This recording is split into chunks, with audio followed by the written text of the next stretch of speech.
guys, Kompas Tekno lagi ada di acara peluncuran Huawei HP lipat 3 terbarunya, yaitu Huawei Mate X T Ultimate. Kita bakal nanti ada hands-on dikit dan ngeliat detail-detail handphonenya kayak gimana. Tapi sebelum kita ke sana, kita lihat dulu acara peluncuran gimana ya.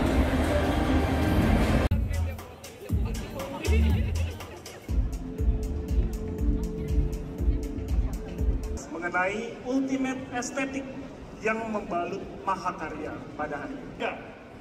52.999.000 rupiah. Dan ini nih guys, bintang yang kita tunggu-tunggu sekarang, Huawei Mate X T Ultimate Design.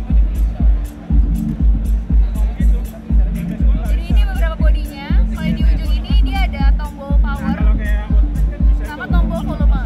Bukan, kalau punya info bukan Mate X. Ini tampilan atasnya, tipis banget ya HP-nya ya. Mau bubar juga. Nah ini di bawah, yang ini nanti dicolokannya ini port USB-C yang bisa lo pakai buat charging or transfer data. Yang di sini nggak ada tombol apa-apa. Nah di sini ada speaker.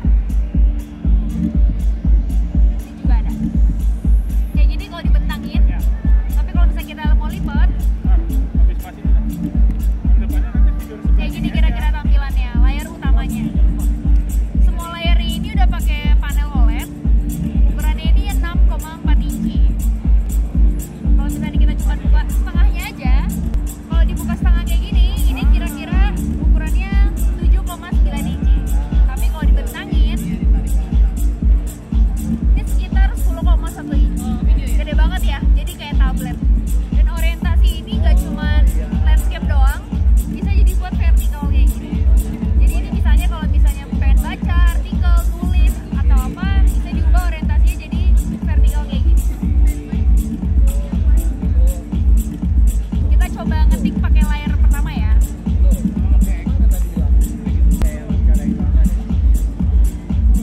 Ini tampilannya, kalian lihat dulu kira-kira kayak gimana.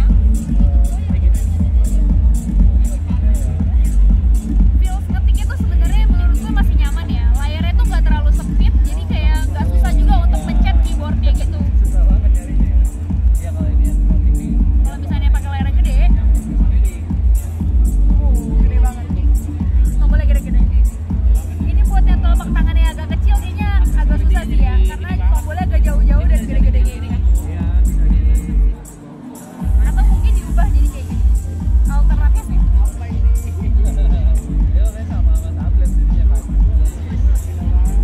Ada ya.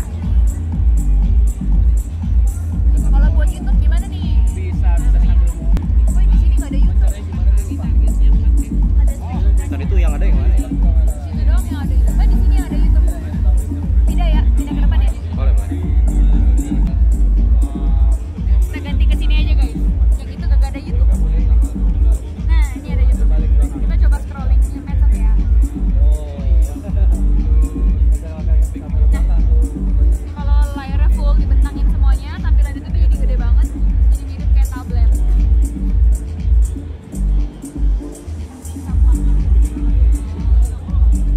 Ya, nggak premium guys.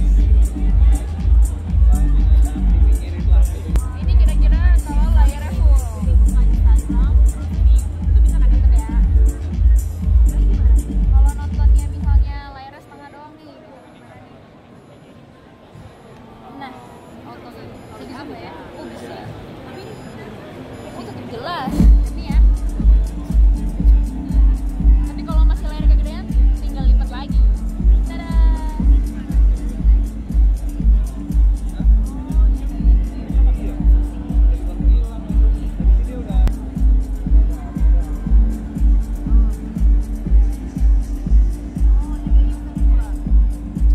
Resolusinya bagus, terus cerah warnanya, jadi nggak bikin ganggu mata ya, warnanya nggak terlalu kontras, jadi nyaman sih kelihatannya. Scrollingnya juga mulus dan cepat. Dan feelsnya itu beda ya, ketika dari tadi gue megang, ketika dia dibentangin sama ketika dilipat 3 kayak gini. Ketika dibentangin panjang itu bobotnya berasa lebih ringan memang, tapi layarnya lebih gede, tapi berasa lebih ringan. Tapi ketika kita lipat 3 kayak gini, emang kelihatan lebih ringkas, tapi ya terasa jadi lebih berat. Itu preferensi gue ya, kalau menurut gue. Tapi menariknya adalah walaupun dia dilipat 3 kayak gini,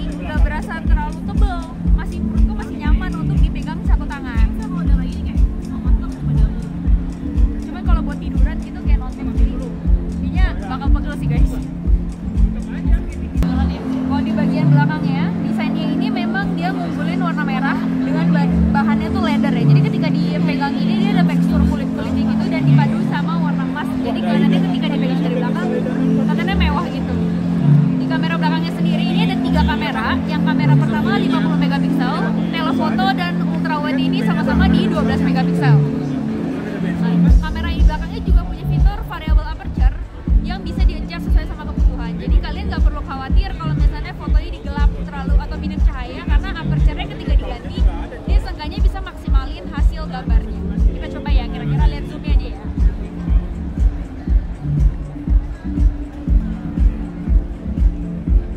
Ini kira-kira tampilan dari kamera yang zoom pertamanya, kalau ini yang wide-nya.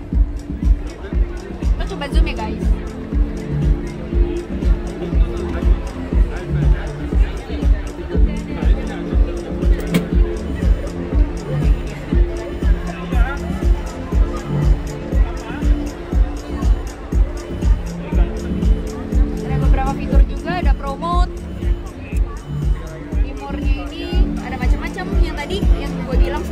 Di aperture yang variable aperture ini bisa diganti-ganti, multicam, story creator, dan masih banyak lagi.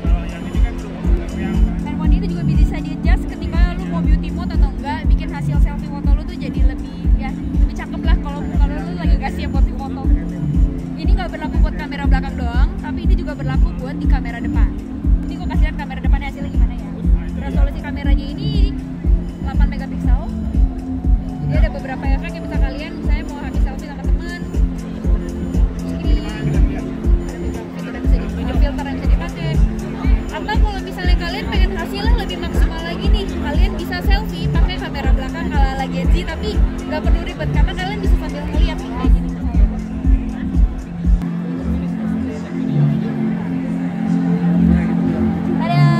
Jadi kalian bisa selfie pakai kamera utama. Hasilnya pasti jauh lebih beda ya, karena secara resolusi aja dua kamera depan dan belakangnya itu beda. Mantep kan? Ini juga ada efek dan beberapa mode yang bisa kalian nyalain.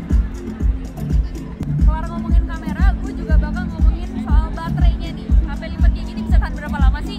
Nah, handphone ini tuh punya baterai sekitar 5060 mAh yang udah ngedukung fast charging 66 watt. Jadi nggak perlu khawatir. Lalu untuk spesifikasi performanya gimana? Huawei Mate X Design ini tuh udah pakai Kirin 9010 5G, dan di Indonesia ini cuma datang satu opsi RAM dan storage aja, yaitu di 16GB dan 1 TB.